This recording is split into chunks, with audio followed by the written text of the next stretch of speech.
This is Comedian Nazareth, and thank you so much for joining me again for this podcast.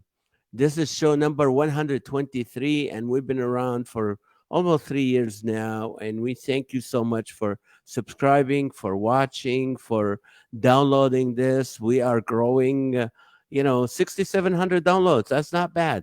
So people are downloading all over the world. So thank you so much. Let your friends know. And this is March already, March 2022, and I think life is getting back to normal. Yesterday I went to LA and I didn't put my mask on at all, so that was a nice thing. Even though we went to see the Getty's Villa on Sunday in Malibu, and they asked for vaccine cards to show vaccine cards. So okay. They lost. Anyway, we are back to starting to pick up shows again, trying to book some events, larger amphitheaters and arenas. We're right now looking at the Anaheim Pearson Amphitheater for something maybe in September or so. We're just praying that things stay the same. All right. Today is no exception. This I'd like to call this man my good friend, but I only run into him at shows, and we have him at shows, and he's a very busy man. Sometimes I call him, and he's like, "Oh, Nazareth, I'm in Sweden at 3 in the morning." The next day, I'm in Siberia. And I'm like, I'm glad you're taking my calls all this time. Dennis Agajanian, his peers regard him as one of the greatest acoustic guitar players of our generation. If you ever seen him live at the Billy Graham Crusades, at the Franklin Graham Crusades, at the Harvest Crusade, or even at the Laughter for All Crusade, nobody can go as fast on the guitar like Mr. Dennis Agajanian. The Inspirational Country Music Association has awarded him Musician of the Year 7 times, Entertainer of the Year 3 times, and the Living Legend Award. He shares the stage with such well-known artists as Johnny Cash, Charlie Daniels, Ricky Skaggs, Michael W. Smith, and of course, Mr. Billy Graham, Franklin Graham, and Greg Laurie. And he is with us here today graciously, Mr. Dennis Agajanian. Welcome to the show. How are you? Good to see you, Nazareth. How you doing? I'm doing great. Thank you. So how come you're home? You're all over the world. You're the busiest man I know in Well, I the was in Beverly Hills last Sunday, and Friday I've got to leave for Phoenix, and I come home Monday, and then I do I've got to be up in North Carolina, and then Orlando, and then I'm doing a 3 week tour up in the Coeur d'Alene, Spokane area, and looking forward to that. It's going to be good. Now, how is your body taking it? I mean, it's drain. I mean, to fly from here to Florida, which I'm going next week, it kind of drains you. I mean, I travel a lot locally, but then when I go to Germany, I need a day or two to rest before I do. You're in Siberia. The next day, you're in Alaska. What do you do? What's your secret that You your know what the body secret takes? is? What? Everybody's got to be somewhere, and I may as well be sitting in a chair going 500 miles an hour at 40,000 feet.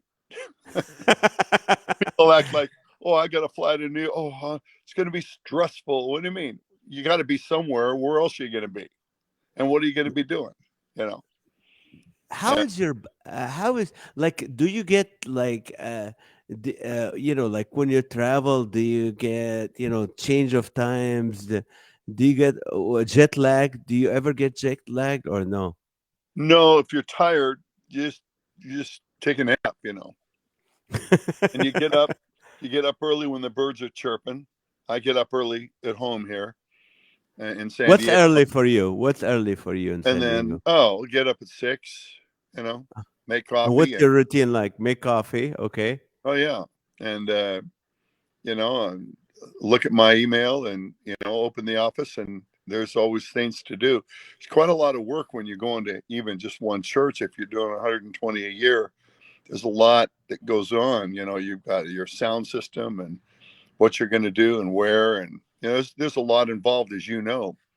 You've done that Right, successfully right. very well.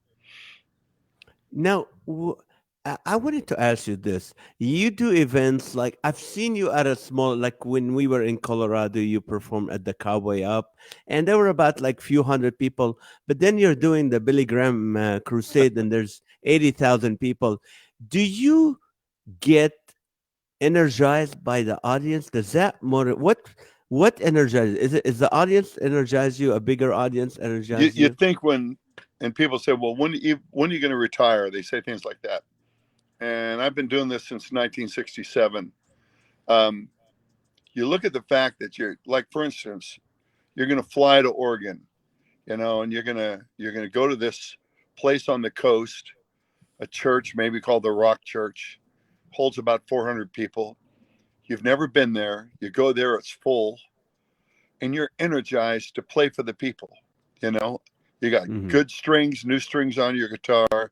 You bring a really great guitar, and the sound system's good. You've had a good sound check, and it's an honor that anybody would come see you. I mean, it's a real pleasure, and I don't care if it's 200 people or 160,000 people. It doesn't matter, you know.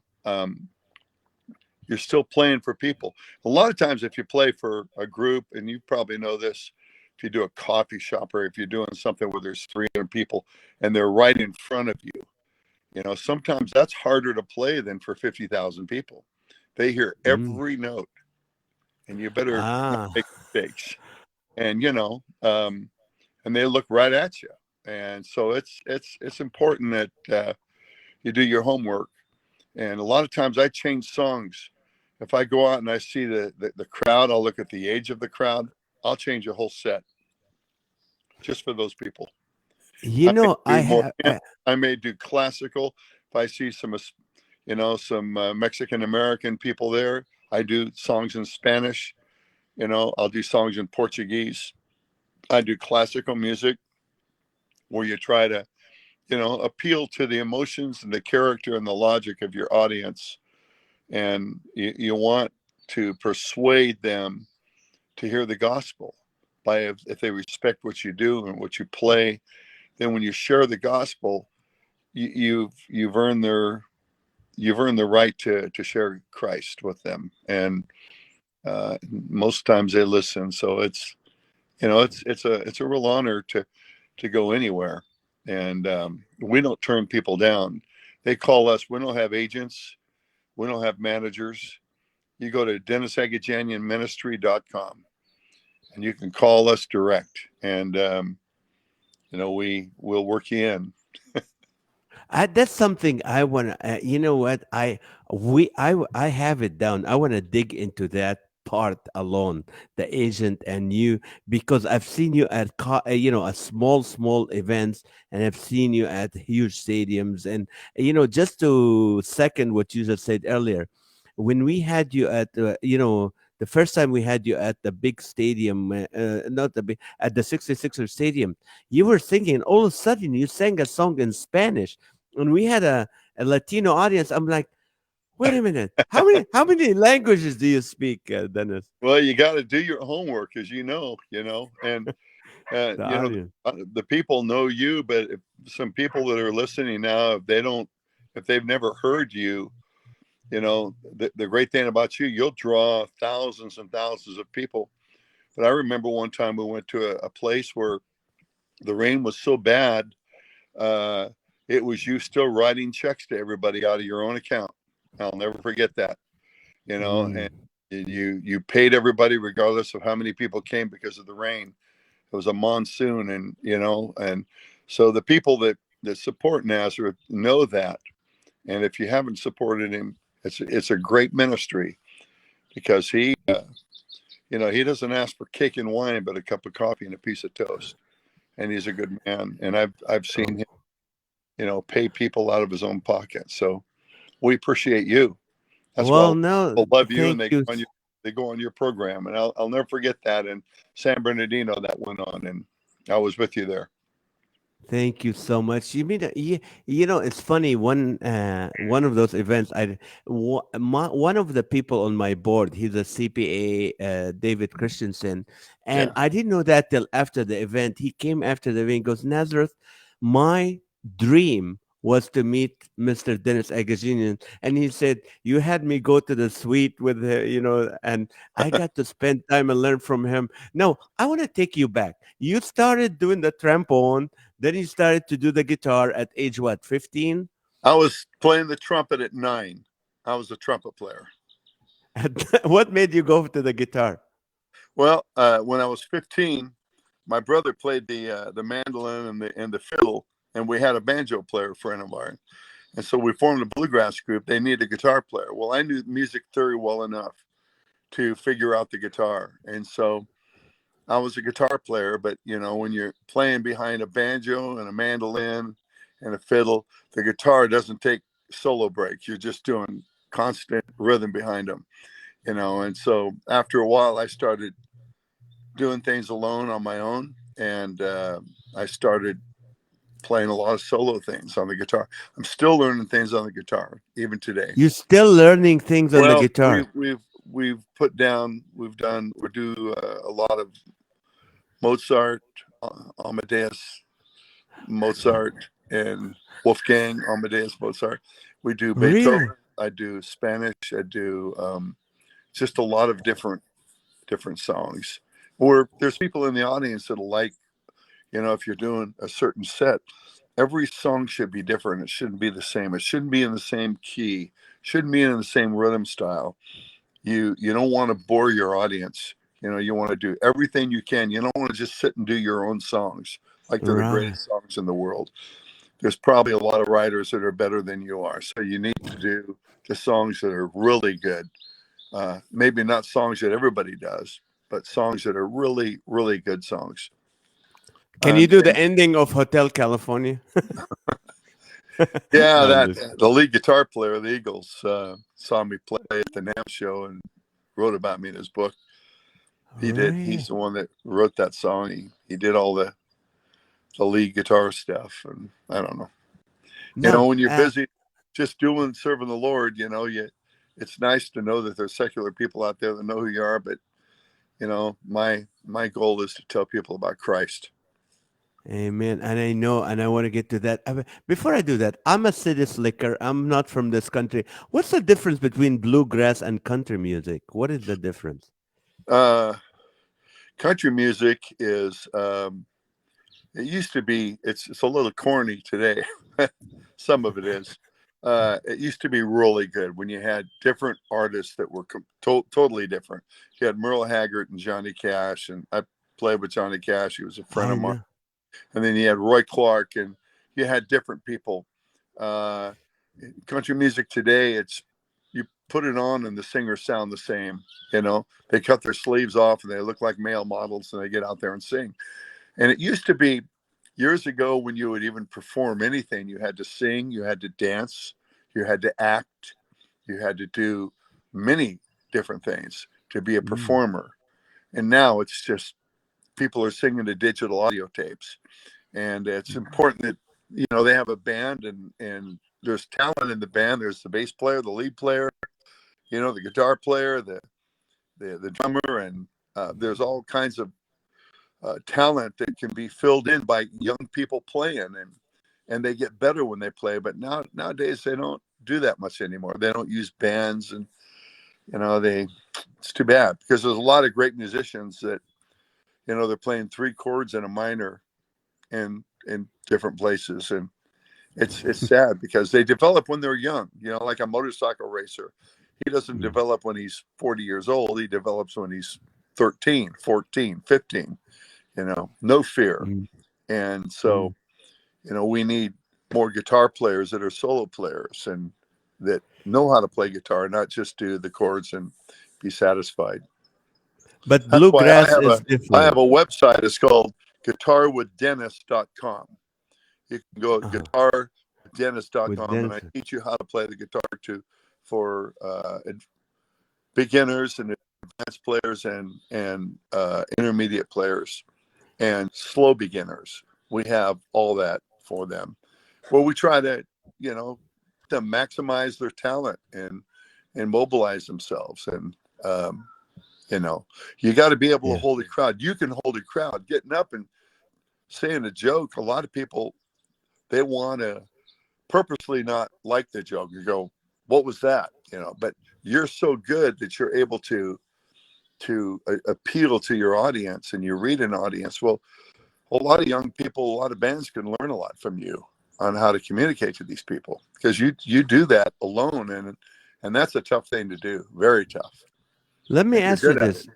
What? Thank you. Was your father musical? Was your parents into Yeah, my music? dad played the mandolin a little bit, and then that's where Danny learned to play. And then my brother Roger played the piano, and then he played the bass.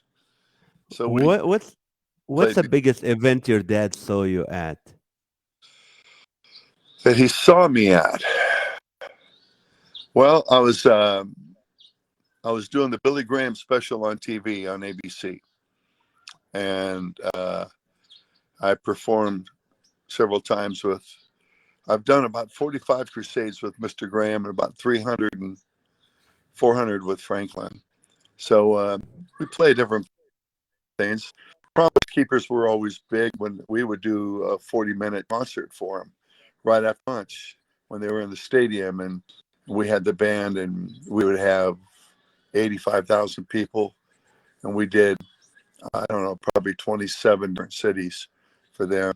Um, but quite a lot of people when we were in just different places, you know, the Philippines, So- 165,000, But Africa, been to dad about was 100 at and one. no, my dad was at just a few of them. You know, I couldn't take him so much easily, Right. but he saw us on TV, and I took him to several places that were local, you know, and I'd play, and he was there, and I'd pick him up, try to pick him up every Friday or Saturday, take him with me, put him in a hotel room next to me because he snored so loud. Now, what? How was Mister? I'm sure a lot of people want to know. A lot of listeners. What was Mister Billy Graham like? What was he like when He you were was around probably, him? when you talked to him, he looked you in the eye, and like if I were he, I would say to you, where are you from? And you would tell him, well, I've been there before, he would say. And tell me about your family, your father and your mother. And you have, I mean, he would make you feel like you were the most important person in the world to talk to. That's how Billy Mm. was. And he was sincere. He was the same Billy Graham on the platform as he was off the platform. How about Franklin? Franklin is the same. Franklin is very much like his mother.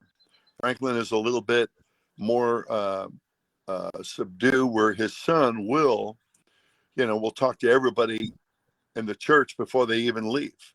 You know, he is Mm. a people person. Franklin's a people person, but he's, you know, he, because of the responsibility that he has, he's running Samaritan's Purse. It's a huge organization, Oh, and I'm they're very in all familiar. these countries, you know, and they're trying to help out the Ukrainian people and hospitals for them, and some Russian soldiers that come over the border that need help. You know, there's Samaritan's Purse is just doing a tremendous job, and they're around everywhere. And so he's so busy. I mean, where Billy would go do a crusade, but not go to the office. Franklin is in the office Monday morning at 7 a.m. and he's in the Mm. office even on Sunday. I mean, he's a really busy person. The 18-wheeler trucks, he'll tell you what kind of tires that should go on them, Michelin's, and what, Wow. you know, how many ply, big helicopter going over. I know it sounds God like bless you're the in Israel. military. You sound like, amen. Yeah, it sounds like you're in the Ukraine right now. But hey, Yeah. what do you call it? Have you ever? I mean, I'm just. Forgive me if the question could be secular. 30 years ago, when you were doing this, you won the awards and all that. Where did you think 30 years from that moment your career would be? Uh, I mean, would you let me rephrase it. Would you rather just continue to do huge events, huge crusade, reach more people, or you're okay at which you are doing the smaller events, the orphanage, the hospital, those, like smaller events? I would almost say that it's not ministry if all you want to do is music, because music is Mm. just another song unless it has good substance. And it's not what a man says, it's what he is. What is he? Does he really have a heart for the people? When I'm in Ethiopia and some of these countries with Franklin, you see some of these ministries over there and they're holding little skinny children, and then they get their pictures and then they put them down and don't talk to them. And then they go away and they don't Mm. feed them or sit down with them and talk to them. I mean, it's not what a person performs. It's what he is. It's not what a man says. It's what he is. And what do I want to be before Christ? If I don't have a heart for the people next door to me, the people that I meet, I'm in the wrong place. And I remember Sammy Dagger, who lives in Beirut, Lebanon, Hmm. and when the fighting was going on there across the Green Line there, and I remember Sammy was speaking. I think he was at Greg Laurie's church, and he said, I want to tell you, if you don't have a heart for people in America, don't you dare come to Beirut. We don't need your help. Where a lot of people Mm. want to go, and they want to go see something. It's almost like a little tour they want to go on, rather than do they really have a heart for the people, you know. And so I appreciate you having a heart for people, because during these times that are tough, um, regardless politically who's taken over. There's tough times with the Republicans and the Democrats and the independents. And they're not going to change things. Only God is. But when times are Amen. tough, and for you to get up there to get their attention and then share Christ, you're using that to share Christ, not walking off the stage and, boy, how would that sound? I mean, Yes. Let me ask you this, Dennis. I love this. You keep switching back at me, and I'm not. I'm not comfortable. I'm always. I want to know more. I want to know more about you. Now, what do you tell people? You're very talented, and we heard earlier that you're continually learning. What do you say to Christian artists who say, "Oh, I'm good enough. They're Christians. They're not gonna complain. They're gonna like me. They're not gonna boo me." What do you tell those artists? the Eh, artists that want to go in the ministry, No, the artists that they don't wanna do their best. They don't wanna be the best at what they do like you are. well, it's just that's the fruit of their labor. What you're going to see is what they are. And if they don't have a heart to want to be really good as an artist, a lot of people say, hey, I want to sing. Well, so does everybody else, but do you have a heart for the people? Do you really want to go and sing music for the people that'll make a change? Like, Come to the Rock, you don't have to get stoned anymore, you know or songs that can really minister to the hearts of people and change lives. You want lives change. You want to be able to go to heaven and know people are there because of your ministry. If not, you're just another musician doing another song, going to Guitar Center. There's more than that. There's getting the instrument and playing it, especially guitar. When you think of guitar and how many guitar shops there are with Guitar Center, all these places, and how popular it is, and how few people know how to really play the guitar.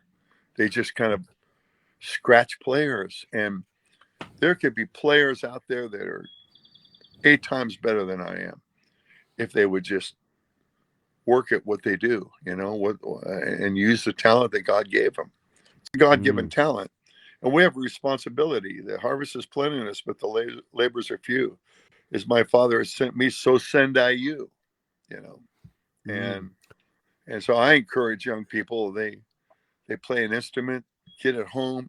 You can even turn on YouTube and learn some things. Go to our website, guitarwithdennis.com, and learn some guitar, learn how to perform. We teach them how to worship, how to play worship songs on the guitar. And wow. there's a young man who's 19 years old that plays guitar with me. He could play as good as I do. I taught Wow. him to play the guitar. He's so good. He's phenomenal. Well, I have him teaching young people, and then I teach on it. And, we want to try to encourage people in the talent that they have to use their talents. Now you're in the Guinness Book of World Record as the fastest string guitarist. Is that I used, it?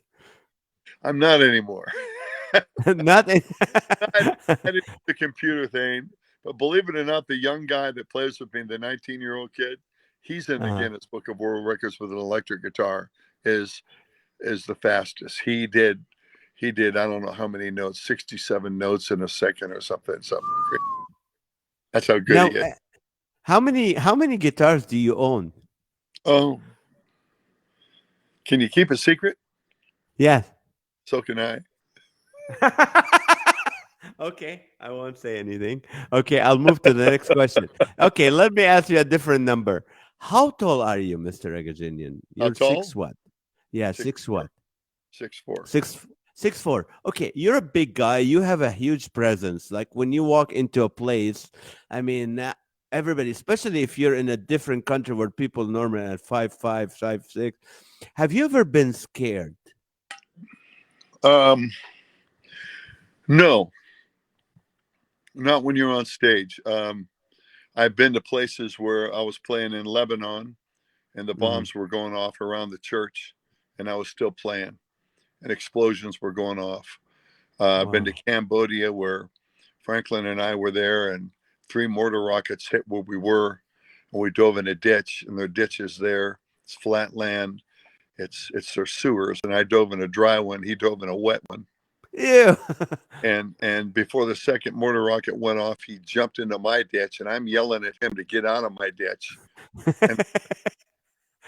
And you think we'd be concerned? I'd be concerned in being alive and not dying. But I wanted him out of my ditch because he stunk so bad. He had every disease in the world on him. So they Ah, get concerned. There are things that you go through when the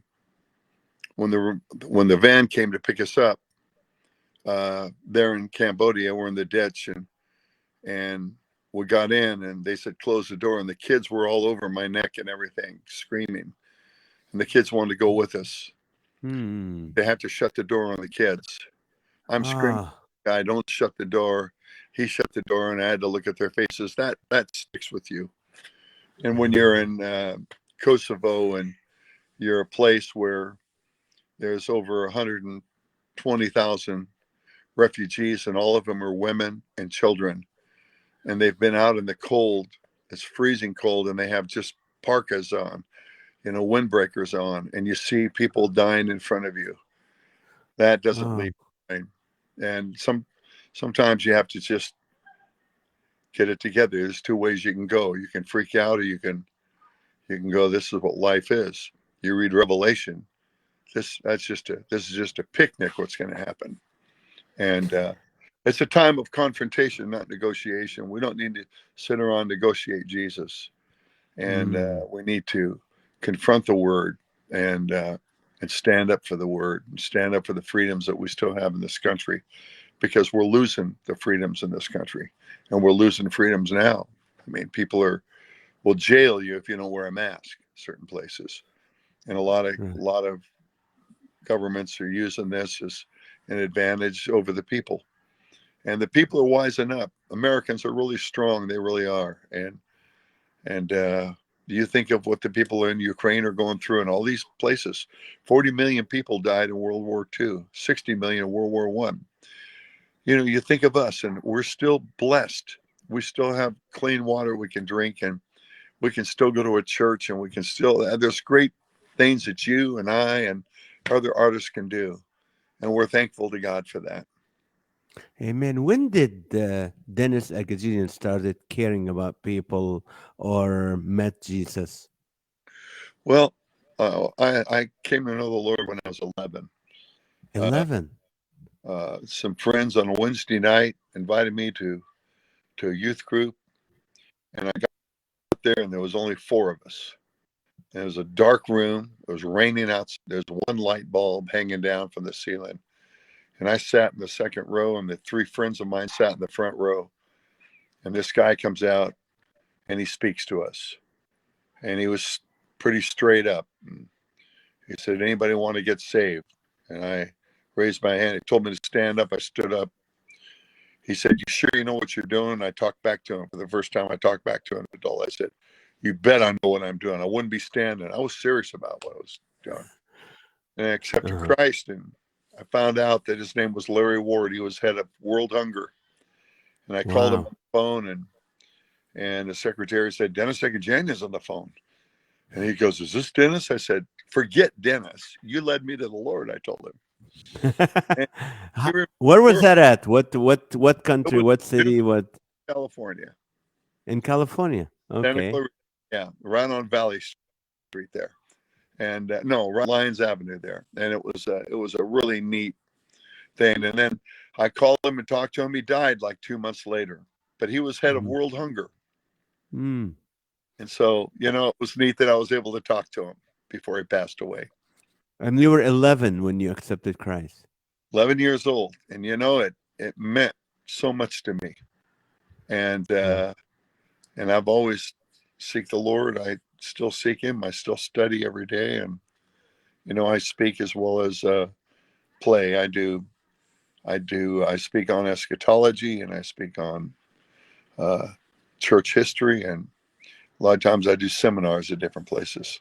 It's a lot of fun. That is amazing. Now, you were 11, then you started. When did you start racing motorcycles? I was racing bikes at about 13, 14, and then Uh, up till about 30. And then I backed off a little bit. It's crazy. It's amazing I wasn't killed. All the you know, crazy racing I've done. people don't know that you were on the show, believe it or not, because you played the guitar while riding a motorcycle. What was that like without holding hands or when Well, you, it was called That's Incredible. uh-huh. And the producers called me and asked me, we heard that, I've won Musician of the Year 9 times in Nashville and things. And so they heard that I was a fast player. Would you like, and we heard that you race motorcycles. Yeah. Could you play the guitar and ride a dirt bike at the same time? And I said, yes. And they said, well, we'd like you to do it. And I said, well, I won't do it unless I get to give my testimony, unless Oh, I talk about the Lord. They uh-huh. said, okay. I said, I mean it. I won't do this stunt because it's a very dangerous stunt. So I had Parnelli Jones, a race driver that a lot of people know of, and ride a motorcycle next to me. And we got up to about 65 miles an hour. And he handed me the guitar, and I played the William Tell Overture on the guitar. And then I handed it back. And I did this, and then they took my testimony out. And I was really ticked off about it. They lied to me. Uh, So Oh, 700 Club had me do the same stunt again, and then the PTL Club had me do the same stunt again on TV. And I said, I'm not going to do it anymore. It was n- pretty dangerous n- because when you're holding a guitar, when you're going to a certain speed, the guitar is a wing. So if you move the guitar, your bike moves, ah, and the throttle is taped with duct tape, right? And you only stop by using the kill switch. And so here I'm going fast, and then and I move the guitar and it moves over, so I got to hold the guitar right. It was crazy. now what got you? How many broken bones do you have, or did you have by age 30? I broke my back, and no, I haven't broken my arms or my legs at all. Just a broken back. That's it. Just a broken back, ladies and gentlemen. Just a Yeah, broken back. I N- 4 times with Franklin on a motorcycle, all the way from North Carolina, clear to the Arctic Ocean, to the top of the world, the Arctic Ocean and back. You And guys rode bikes to the I, Arctic Ocean. 4 times, and I broke my back in a hotel room. Tripped over a bed frame. Stupid. Well, God wanted to, I don't know. But so when you get to the Arctic, do you guys perform there in the Arctic Ocean? Oh no. You get there No. and you eat your steak dinner, and the next morning you gas up and you get out of there. because the farther south you go, the warmer it'll get. I mean, you're there and the rain is blowing like crazy. It's 33 degrees. The wind's blowing 60 miles an hour. And, you walk in the shower with all your gear on and you get all the mud off of you. And then you turn around and you're heading towards, Fairbanks, Alaska. And Mm-hmm. then all of I've a been sudden there. that temperature go up maybe to 39 and 40 and you're just rejoicing. Of course you have a heated jacket and heated pants and heated hand grips, but still Why? Why do you guys do that? but Why? cold. And you go there in the middle of the summer in July and it's freezing there still. You're at the top of the world. You're going 350 miles above the Arctic circle. You're But going why? Why would you do that? Why would you guys do that? Just I mean, few people have done it. A lot of people die doing it. It's terrible because you're going over 1,000 miles on this crazy dirt road, and you can't crash because it's take 9 hours for a helicopter to come get you. so you can't crash. I'm sorry. I'm not gonna Listen, crash we today. did It's the like Arctic Ocean, you're but we went all the way to Anchorage and back 3 or 4 times. So we did the Arctic Ocean once, and I'll never do that again. It was so dangerous, so crazy. I mean, have it you have you ever been mad at God, Dennis? angry at God. No, I'm afraid of him. I'm not going to get angry at him. No, Mm, I love the Lord and I fear him. The fear of the Lord is the beginning of wisdom. Work out your salvation in fear and trembling. No, I'm not. I'm not angry at the Lord. I'm I honored to agree with you. know him. I I'm I just mean blessed to know him. I'm like you. I when I hear people say I'm angry at God, I go, "What? What are you talking about?" They have a war Uh, with God if they're angry at him. And mm, you look at the attributes of God in the Old Testament. He's the same today, yesterday, and forever. But that's the same God that destroyed the whole earth but 8 people. Think of that, man, man. amen. That's a God, and when He loves you, He really loves you. And Now, would are your boys or your daughters mad at your career? angry? Yeah, No, were they at one point? Like no, dad was gone a lot. no. I took them with me as much as I could. That's good. That's good. My son played bass for years. He did a Oh, tremendous job. Yeah, Luke played bass for years. A great bass player. he's a guy at Harvest. I met him at Harvest, right? Yeah, yeah. He's a great man. So, what is Greg Laurie like? He's my mentor. I met him a few Greg, times. I spent one of my half best an. friends. You got Franklin Graham and Greg is one of my closest friends. We talk quite a lot. Very proud of him. I introduced him to Franklin, and I introduced Franklin to Greg Laurie and Skip Heitzig and Pastor Chuck, and different people, and I just sit back and enjoy introducing people and see what God does with them. Of And all the teachers you work with, I mean, I know you're friends with Pastor Chuck, and who's your best teacher? I mean, that you like for me, Damien Kyle would be from Calvary. That's the guy that I love to listen to every day, like commentary wise, or David Gozik. Who's your teacher? Like, even doesn't mean that he's better than others, but who's your teacher when when you read a commentary or something? Dr. John MacArthur. Oh, okay. Doesn't mean that I agree with. I mean, I'm not a Calvinist, okay, I but know. he is probably one of the greatest teachers I've ever heard. Um, uh, Dr. R.C. Sproul, Oh yeah. and again, I'm not you know, I'm not a Calvinist. I don't have I don't go to a Calvinist church, Mm. but there's some great teachers that I respect that I learn a lot from. I try to listen to people that know the word better than I do, and I Mm. study all the time. So I need someone like MacArthur. I love Damien Kyle. I love his vocabulary. He's got a great vocabulary, and he's a Right. great man. Great man. I haven't seen him in a long time, and I hope his cancer is he's beating it. Do you know how he's doing? Mm. Okay, but I don't know. I didn't know he I had like people cancer. that I think it's important for people that have good schooling. And I've got a Bachelor of Science degree at Cal Poly University. It's Cal Poly, Oh. and and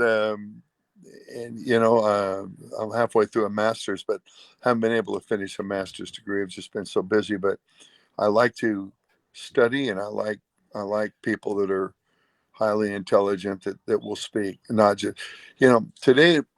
I think a lot of pastors say they'll go. Chuck. Everybody says, well, Chuck did verse by verse every time. He didn't. He only did verse by verse on Sunday nights, but he would take sections of the Bible in the morning. And a lot of people are just doing a book report. I mean, they've got a chapter they're looking at, they're explaining the chapter. And there's Mhm. more to it than that. There's more to it than there's history involved. And I think you need to know, you know, uh, history. And you look at the Medes and Persians, the Assyrians, the Medo-Persians, and then you look at the Greeks and the Romans and the great sophist of that time. That there's a lot there, and there's a lot to learn still. And I do it just to learn because the man's smarter than I am. We talk on the Mhm. phone. He's a very nice guy.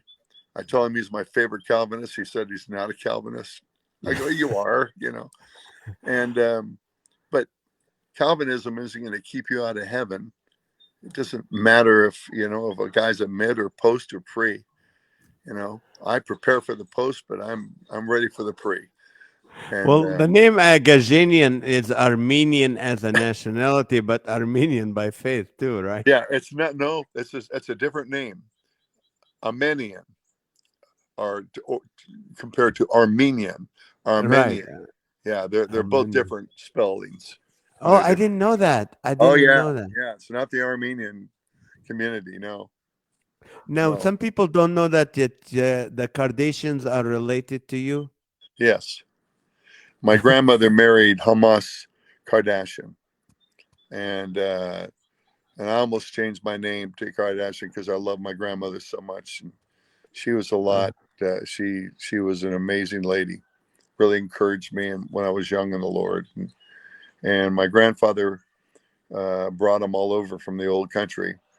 oh, Hamas said that she would marry my grandfather if he brought all of her cousins and sisters and family to oh, America, and my grandfather did. And so the girls are my cousins. I see them now and good. then. You see them now and then. Now and Have then, you yeah. witnessed? Have you witnessed to them? I'm sure you Uh, did. well, they they believe they're believers. They'll talk about the Lord in a strong way. I don't watch their show, but they're my cousins, and I love them. And Mm.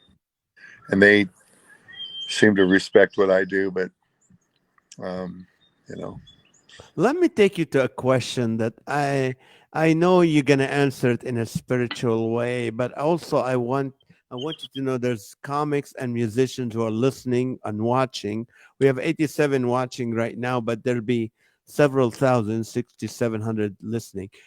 You don't ask for an honorarium, you take a love offering. How can you run a career? How can you raise your family when you don't know what's coming? Even though I know the spiritual answer you're gonna give me because I struggle with it too. How do you answer that? How do you do that? well, it depends where you are. I just played Dallas First Baptist Church with Robert Jeffries, Yes, and I.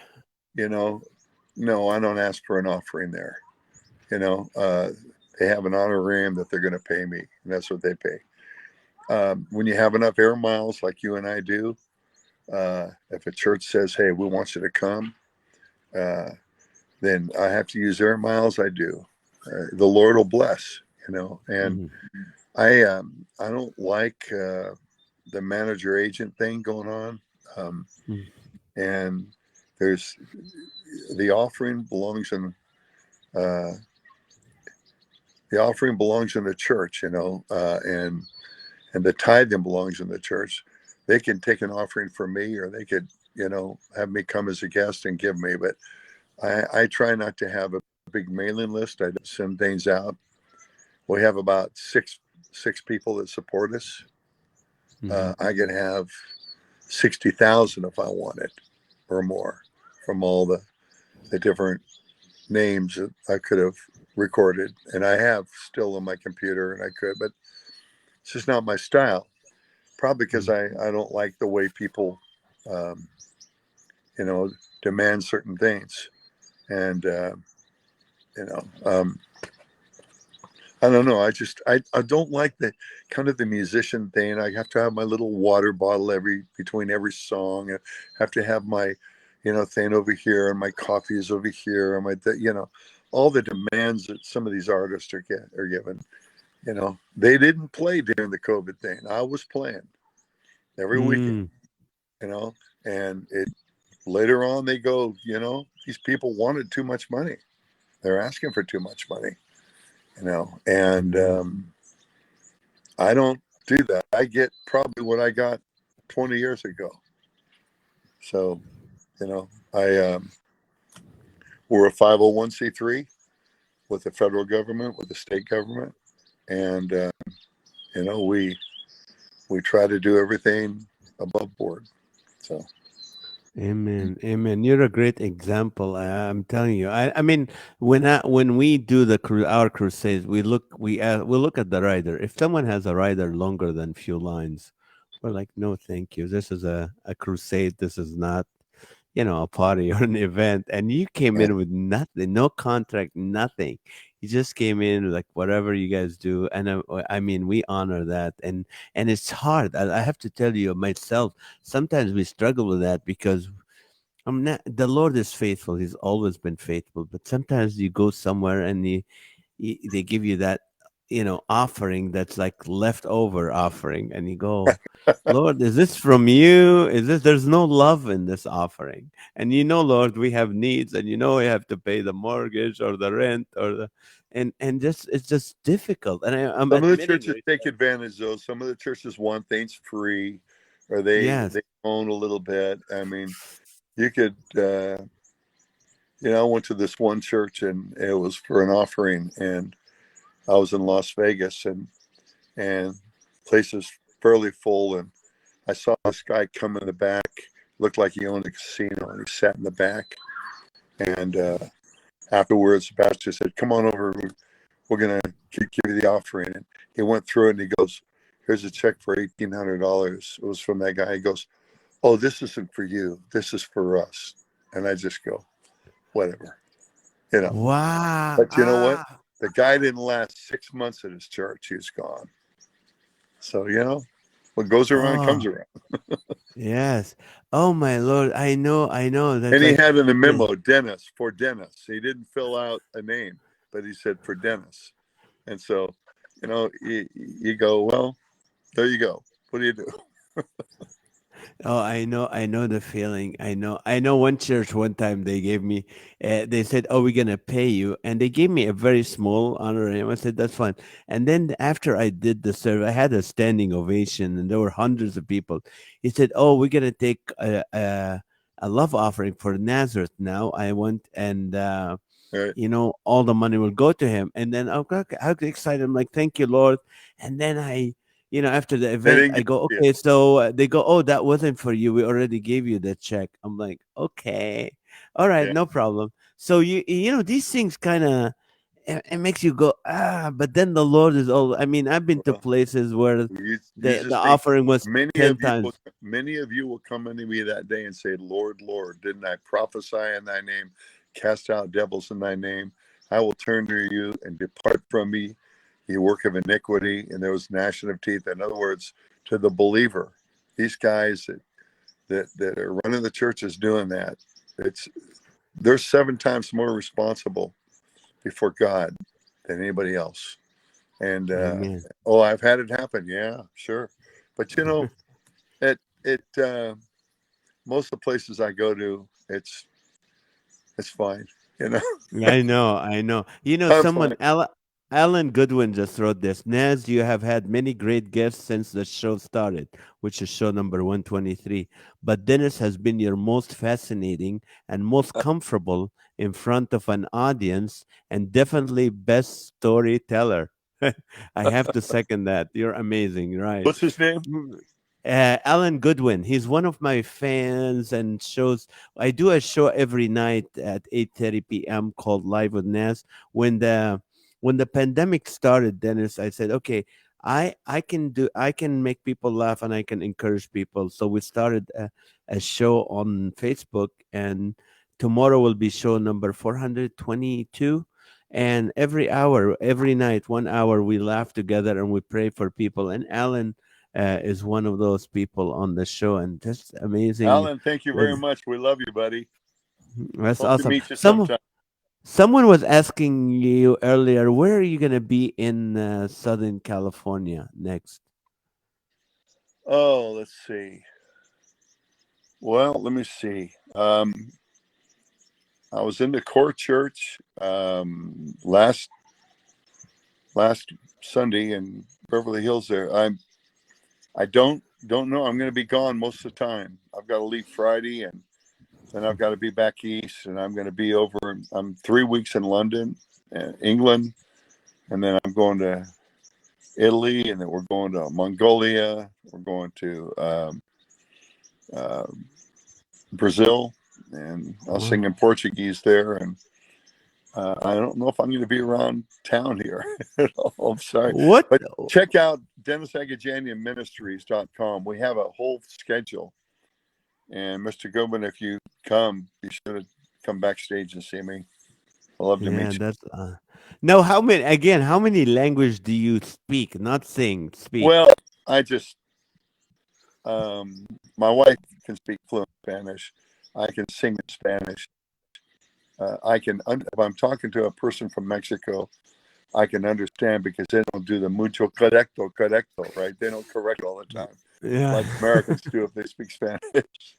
So, Yeah. but I sing, and so I could do an hour concert in Spanish. Now, one time, one of your great songs is "God Give Us America." Yeah, And we asked for her by name, God Give Us America. And I've always, as a comedian, I always thought, one time I was singing this. You did it at Harvest Crusade. I was flying the right. next day, and I was sitting on the plane, not paying attention. I was singing the song, God You Give were. Us America, just quietly, just singing quietly. And I saw the look on the guy next to me, like, here's this Middle Eastern guy sitting on the plane going, God Give Us America. That's great. That was like, I love that's it. horrible. Oh, that's awesome. And how many albums do you have out, I think Dennis? it's 20, isn't it? I Yeah, think it. Yeah, I think it's about 20 albums, probably. And I'm moving my coffee, so I get a little better yes, light here.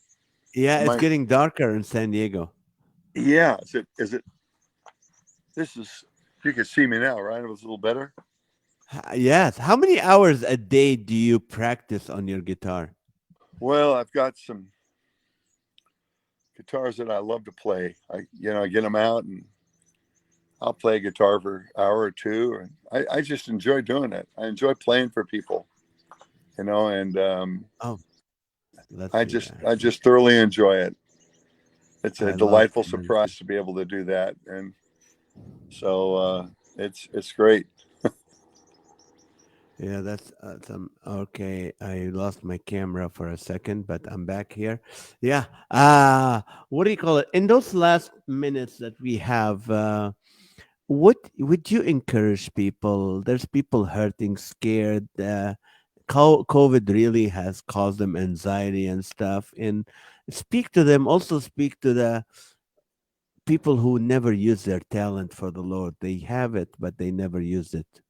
I'll Well, I'll give you the mic. the parable that Jesus talked about when you hide your talent, and you hide it in the sand, you know, like an ostrich. You're going to be responsible for what you do and what you know, what you could have done. You just think of the judgment seat of Christ is not Hebrews 9:27. That's a judgment seat, the white throne judgment of God, where people will actually go to hell. But when you think of the judgment seat of Christ, we must all appear before the judgment seat of Christ. And then verse 11 is, and the terror of the Lord is upon them, the believer, what they could have done, what they didn't do, and they'll be thinking about what they were and what they could have been. Yeah, and Deuteronomy 20:63 and Psalm 2:4 and Proverbs 26. People in heaven will be able to see what they were and what they could have done on the earth. And they'll see people in derision. And they'll see their friends, even, you know, Mm. and some will laugh at the calamity and mock when their fear comes, because people that are shaking their fist at the Lord, and they're judged. This is serious. There is a God that created us, and a God who made this world in 6 days. There's 108 Christian colleges. Only 7 of them believe in Genesis 1:1 and 1:2. That's pretty Ah, sick. That's pretty sick. They that's don't sad. believe that God created the heavens and the earth in 6 days and rested the seventh day. And you're not going to believe in Christ. You're not going to believe anything. And it's we need to be strong. We need to stand up for the word, and we need to be salty with flavor. And there's just too many people that are salty without flavor, and we need people that are going to be real men and real ladies for the Lord, and let your yeses be yes and your noes be noes. And you could contact us at DennisAgajanianMinistries.com, and we'd love to come to your church sometime if you're interested. And if you're interested in playing the guitar, go to guitarwithdennis.com. And we'd love to meet you, and keep supporting Nazareth and what he's doing. His ministry is a great ministry. And like I said, that the one place we went, there was a monsoon. He ended up paying the bands. He couldn't take an offering. He did it out of his own pocket. This is the kind of guy he is. And he's a friend of mine. And so I'd appreciate if you would support him, and keep his ministry going. And thank you very much, Nazareth. Oh, Please thank. tell Victoria Hurst hello for me, I and will do give that. her my love, okay? And say your brother says hello.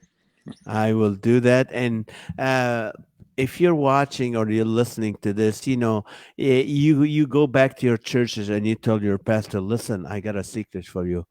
Dennis Agajanian would come, and he's not going to have a big rider. He's not going to ask for an honorarium, a love offering, and then you'll be able to bless so many and invite so many people to the church. And also, he's an official chaplain of the Indy 500. So if you're into cars or motorcycles, and also if you want to learn the guitar or something, let people know, guys. Be mouthpieces. If you're a Christian and you go, I don't know how to minister, I don't know how to reach people, guess what? Tell people about the brothers and sisters who are really doing the work, that ministering, they're reaching people with their music or comedy or something. Let people know about that. That's the best way you can reach people and let them know about it. And that also allows us to go out and reach people. So DennisAgajanianMinistries.com, go tell your pastor or your organization, because not only Dennis does churches, you also do, like, if you have a nonprofit gala or a fun, you can have him come and perform, do a concert and all that. Good. Just reach out to him, DennisAgajanianMinistries.com. Love you so much, Mr. Agajanian. Thank you. You It's take an care of honor. yourself, Nazareth. And say hello to Greg Laurie and tell him I want him on this podcast. Shukra. Take care. Okay, shukran. Bye. All right. Okay, guys, thank you so much for watching, and thank you for listening to this.